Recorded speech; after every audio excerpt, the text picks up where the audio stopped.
अच्छा, आज का जो क्वेश्चन था, क्वेश्चन नंबर सी पार्ट में तुम्हारा डाउट था। क्वेश्चन नंबर सी जो है, सी पार्ट का जो क्वेश्चन है वो था 12 negative charges. 12 negative charges, okay, में 12 negative charges of same magnitude. अभी आ गया क्वेश्चन नंबर सी पार्ट में, बोर्ड का है, यस। हाँ, 12 negative charges of same magnitude are equally spaced and fixed on the circumference of a circle of radius r. As shown in figure, relative potential being 0 at infinity, find the electric potential and the electric field at the center of C of the circle. If the charges are unequally spaced and fixed on an arc of 120 degree, and radius R, find the electric potential at the centre. Electric potential तो जानती ही हो, वो scalar quantity है, तो arrangement वगैरह के ऊपर तो डिपेंड करेगा नहीं, ठीक है ना, यही वाली बात है। तो देख लो अभी मार्किंग स्कीम में क्या दिया है, किस हिसाब से नंबर तुम्हें मिलना है।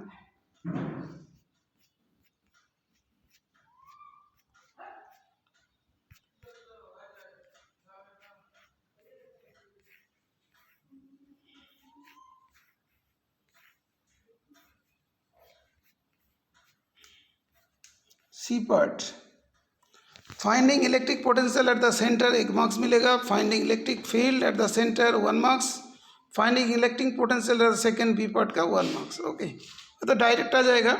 Electric potential due to point charge क्या होता है, V equal to K Q upon R, लेकिन यहाँ पे चार्ज दो दिया माइनस क्यू, बिकॉज यहाँ पे नेगेटिव चार्ज है, तो माइनस क्यू। कितनी चार्ज है, 12 चार्ज है, total charge minus 12 Q. Total potential जो होगा K into minus 12 Q upon are.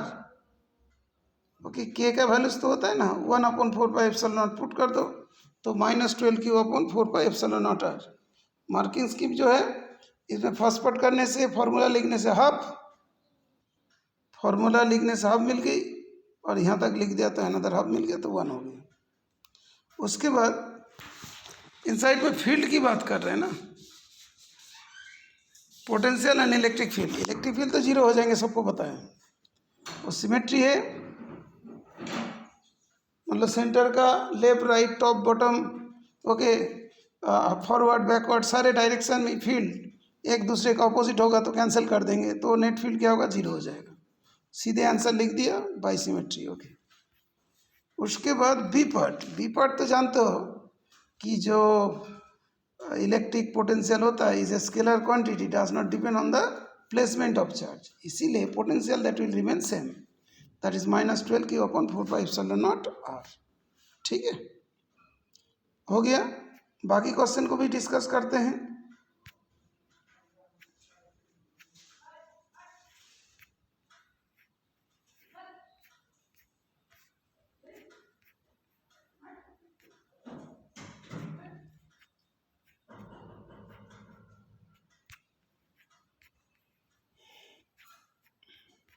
Twenty 22 से दिया था ना बेटा, to coherent monochromatic light beams of intensities I and 4I superpose each other, find the ratio of maximum and minimum intensities in the resulting beam। ये तुम्हारा question number 22 था। और question number 23 में था, ground state energy of hydrogen atom is minus 13.6 electron volt, what is the potential energy kinetic energy of an electron in the third excited state. 24th question ये था, differentiate between intrinsic and extrinsic semiconductor.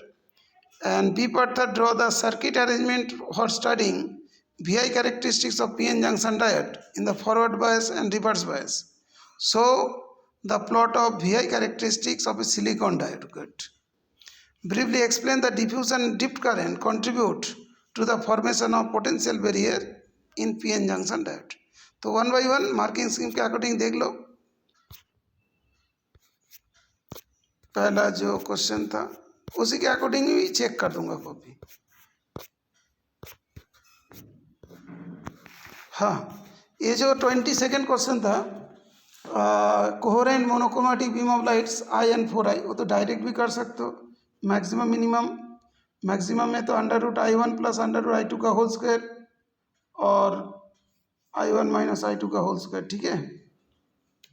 उसमें I1 I2 put कर दो, फिर answer आ जाएंगे 9/1। और नहीं तो तुमने उससे भी कर सकते हो, I1 upon I2 that is A का स्क्वायर अपॉन B का स्क्वायर, जो स्लिट हुई, तो 4I अपॉन I एम्पलीट्यूड का स्क्वायर के साथ होती है ना इंटेंसिटी। A एंड B तो एम्पलीट्यूड हो गया, 4 अपॉन I आ गया। A upon B 2 upon I, उसमें से I मैक्सिमम क्या होता है A प्लस बी का होल स्क्वायर, I मिनिमम होता है A माइनस बी का होल स्क्वायर, उसे पुट कर दो तब भी 9/1 आएगा। दोनों केस में नंबर तो मिलेगा। 23rd, ground state of energy of hydrogen -13.6 electron volt, electron volt में दे दिया और पूछा potential energy kinetic energy of an electron in the third excited state. तो ये तो जानते हो कि टोटल एनर्जी की बात करते हैं तो इतना ही होता है -13.6 upon n square electron volt. Third excited state, ध्यान रखिएगा, फर्स्ट एक्साइटेड स्टेट मतलब क्या होता है 2 होती है, थर्ड एक्साइटेड स्टेट मतलब 4 होती है, ये ध्यान रखिएगा। ये जो है ना ग्राउंड स्टेट, ये फर्स्ट एक्साइटेड 2 होती है, इसीलिए जिसने गलत लिखेगा उसमें नंबर कट जाएगा। तो n = 4, देखो तो E4 = -13.6 अपॉन 4 का square -0.85 electron volt. Potential energy क्या होता है 2 times of kinetic energy, put कर दिया तो potential is 2 times of total energy that is -1.70 electron volt. Kinetic energy equal to minus of total energy, तो -0.85 वोल्ट। ओके, हो गया। Difference between intrinsic and semi extensive, ये तो सभी को आता है। यहाँ पर मार्किंग्स ने दिया प्योर सेमीकंडक्टर इंट्रिंसिक वाला, ये वाला था डोप्ड।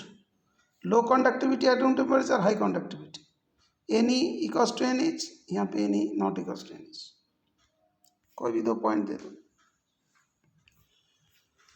उसके बाद इसमें जो था VI characteristic of PN junction diode in forward bias and reverse bias, so the VI characteristics is silicon diode. Okay, silicon diode का यहाँ पे जस्ट डायग्राम बनाना है बेटा। फॉरवर्ड बायस पॉजिटिव के साथ पॉजिटिव का अटैचमेंट, ये वाली चीज़ अच्छे से आना चाहिए, और यहाँ पे पॉजिटिव के साथ नेगेटिव का अटैचमेंट। यहाँ पे वोल्ट मीटर, B से वोल्ट मीटर आ गया, यहाँ पे माइक्रो एमीटर, यहाँ पे मिली एमीटर होता है। ओके, ये दोनों चीज़ ध्यान रखें। और सिलिकॉन डायोड का